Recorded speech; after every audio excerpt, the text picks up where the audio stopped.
1944. German supply convoys dominated occupied France. Trucks rolled continuously. Food, ammunition, fuel, everything the Wehrmacht needed to sustain its crumbling empire. Then something changed. Drivers started refusing night missions.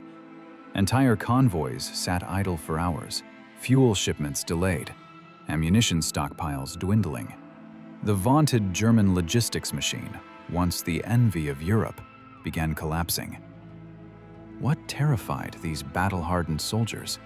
Not Allied bombers screaming from the sky, not partisan ambushes with blazing guns. Something far more insidious, something ancient. A medieval weapon, forgotten by history for centuries, was systematically destroying their ability to wage war. The Caltrop. 4 metal spikes welded together. Elegant simplicity. No matter how it lands, one spike always points upward. Drop it on a road, and any vehicle tire rolling over it dies instantly. The Romans scattered them against charging cavalry. Medieval knights deployed them before castle walls. Now, in this age of mechanized total war, it returned with devastating psychological effect. Because the genius was never just the metal. The real weapon was fear. Let me take you back. June 6, 1944. D-Day. Allied forces secured Normandy beaches. Now came the brutal push inland. But military strategists understood something crucial. Victory would not come from battlefield glory alone. It required strangling German supply lines. Starve the Wehrmacht, win the war. The British Special Operations Executive faced a dilemma. Destroying bridges attracted immediate Luftwaffe retaliation. Ambushing convoys demanded explosives and risked heavy casualties. Sabotaging rail lines brought savage reprisals against civilians. They needed something different, something requiring no explosives, no firefights, no massive operations. Something elegantly simple. Someone in a dusty London office remembered an ancient Roman tactic from military history texts. The Caltrop. 4 iron spikes arranged in tetrahedral geometry, dropped on roads, cavalry horses crippled, charges halted. Could it work against trucks? The design is brutally efficient. 4 spikes, each roughly 3 inches long, welded at precise angles ensuring geometric stability. Total weight? Less than 2 ounces. Manufacturing cost? Mere pennies. But damage potential? Catastrophic. One Caltrop punctures any pneumatic tire. Truck stops dead, convoy halts. Soldiers exposed on open road. Vulnerable. Panicked. But SOE planners realized something more sinister. 1 Caltrop creates inconvenience. 1,000 creates terror. 10,000 creates psychological warfare. British factories began production. Small machine shops across England churned them out by the millions. Simple welding, cheap scrap iron, no precision machinery required. Even amateur workshops could manufacture thousands daily. Resistance networks smuggled them into France, Belgium, Holland, Norway, Denmark, anywhere German wheels rolled on pavement. The first major deployment occurred near Caen, late June. Intelligence reported a critical German ammunition convoy, 12 heavy trucks, moving under cover of darkness, destined for panzer divisions desperately low on shells. French resistance fighters scattered approximately 500 Caltrops across 2 kilometers of country road, then melted into the shadows, waiting. The lead truck hit the first Caltrop at speed. Front tire exploded violently. Driver panicked, lost control. Truck careened into a roadside ditch. Ammunition crates scattered. Second truck swerved desperately to avoid collision, hit 3 more Caltrops simultaneously. Both front tires shredded instantly. The massive vehicle ground to a halt. Chaos erupted. German soldiers leaped from trucks, weapons ready, scanning darkness for enemies. But they could not see the tiny metal spikes littering the road surface, only heard distant sounds. Maybe gunfire.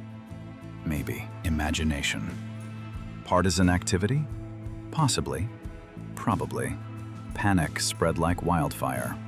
They attempted moving damaged vehicles, impossible without spare tires. Called for reinforcements and recovery vehicles. Would require hours to arrive. Meanwhile, they sat exposed on a dark road, sitting ducks for any attack. That night, remarkably, no shots were fired. No ambush materialized. Just caltrops and fear. But the psychological damage proved irreparable. Word spread through Wehrmacht units with alarming speed. Roads equal death traps. Every shadow conceals danger. Every kilometer might destroy your vehicle. Every night mission courts disaster. German drivers began demanding daylight travel only. But daylight meant something worse. Allied air superiority. P-47 Thunderbolts and Hawker Typhoons prowled the skies relentlessly. Fighter bombers hunted convoys like wolves hunting sheep. Damned if you move at night, dead if you move during day. The genius of Caltrops extended far beyond mere physical damage. The psychological warfare dimension proved devastating beyond initial projections. Consider the tactical beauty. A single caltrop weighs almost nothing, fits easily in any pocket. Drop it casually while walking past. No sound, no visible trace. Impossible to determine who deployed it. Perfect deniability. German security forces could not prevent deployment. Road patrols swept routes methodically, missed hundreds hiding in shadows. Even when they discovered and removed some, resistance fighters simply scattered more the following night, an endless, maddening cycle. Paranoia grew exponentially. German drivers began inspecting every meter of road before advancing. Travel times doubled, sometimes tripled. Fuel consumption skyrocketed. Operational efficiency collapsed catastrophically. But the story improves dramatically. SOE added a diabolical psychological twist. They started dropping caltrops in areas with zero actual resistance activity. Quiet French villages, previously ignored by occupation forces. Suddenly, German trucks suffered mysterious flat tires. Wehrmacht commanders naturally assumed organized partisan operations. Brutal reprisals followed. Innocent civilians arrested arbitrarily. Villages searched house by house. German troops diverted from critical front lines to hunt non-existent resistance cells. Resources wasted. Morale damaged. Local populations radicalized against occupation. All because of scattered metal spikes. The Allies weaponized German paranoia brilliantly. Every flat tire became suspected enemy action. Every mechanical delay, potential sabotage. Germans fought shadows and ghosts. By August 1944, the measurable impact shocked military analysts. German supply efficiency dropped approximately 40% across occupied territories. Fuel shortages plagued frontline panzer divisions. Ammunition rationing began affecting combat operations. All from a medieval device costing pennies. Caltrops delivered one more surprise advantage: reusability. German soldiers swept roads carefully, collected caltrops methodically, brought them to headquarters disposal sites, believing they secured routes. But resistance fighters simply followed, retrieved discarded caltrops from German dumps, redeployed them on different roads. The identical caltrops wounded the same convoy routes repeatedly across weeks. One French resistance cell famously reported using merely 50 caltrops continuously for 6 weeks straight. They became deployment experts, knew exactly where Germans discarded collected devices, retrieved them nightly, scattered them again. an endless tactical loop. Germans literally fought the same metal spikes over and over without realizing. Production economics proved equally remarkable. British factories manufactured caltrops faster than bullets. Why? Simpler construction process. Any welding shop anywhere could produce thousands daily. No precision engineering required. No quality. Control testing needed.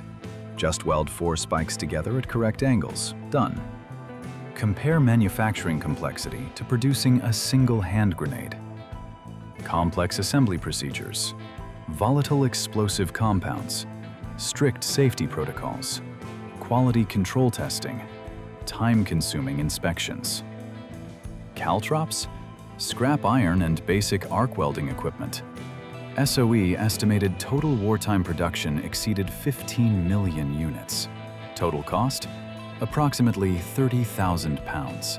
The economic efficiency was staggering.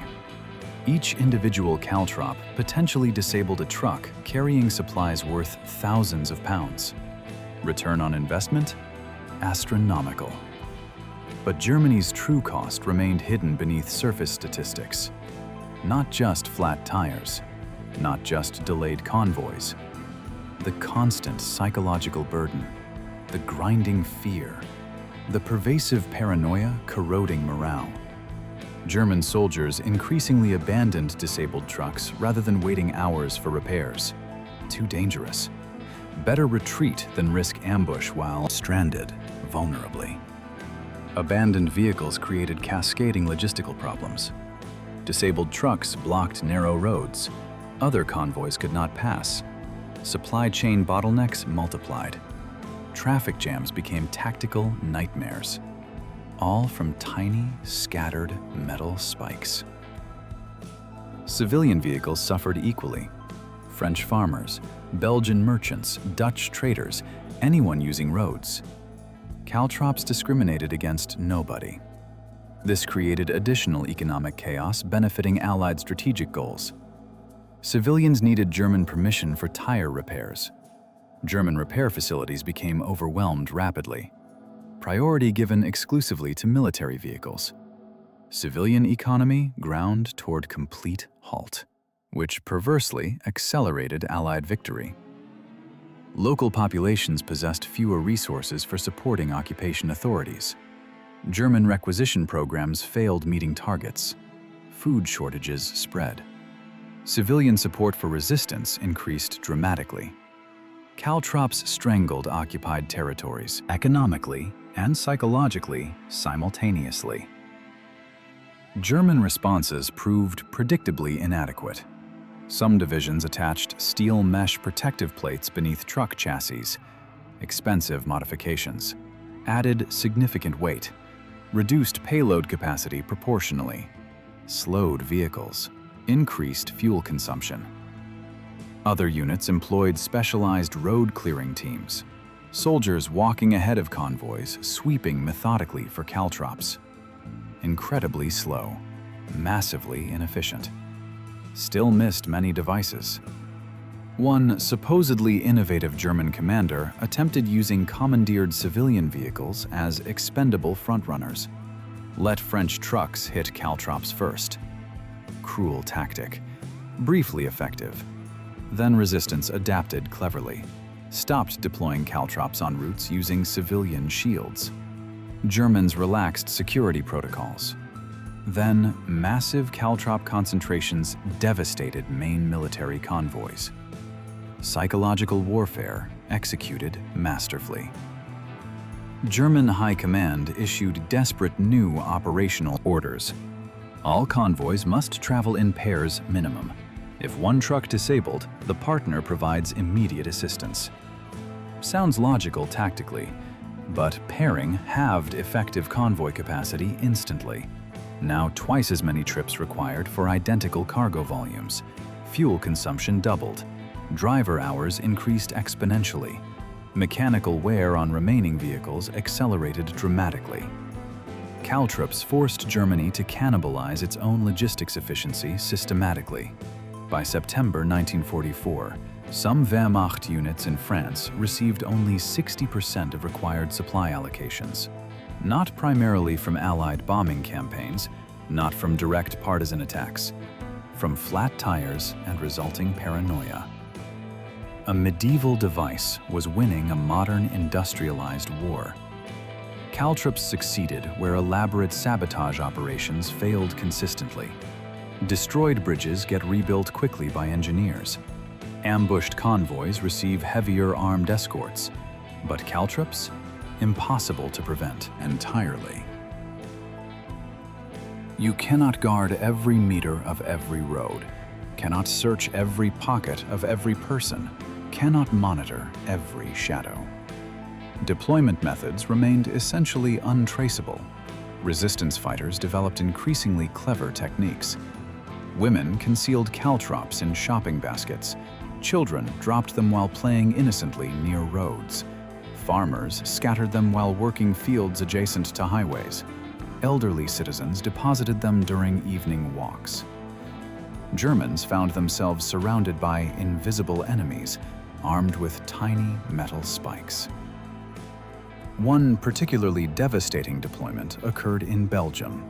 December 1944, Battle of the Bulge commencing. German panzers desperately needed fuel for the massive offensive.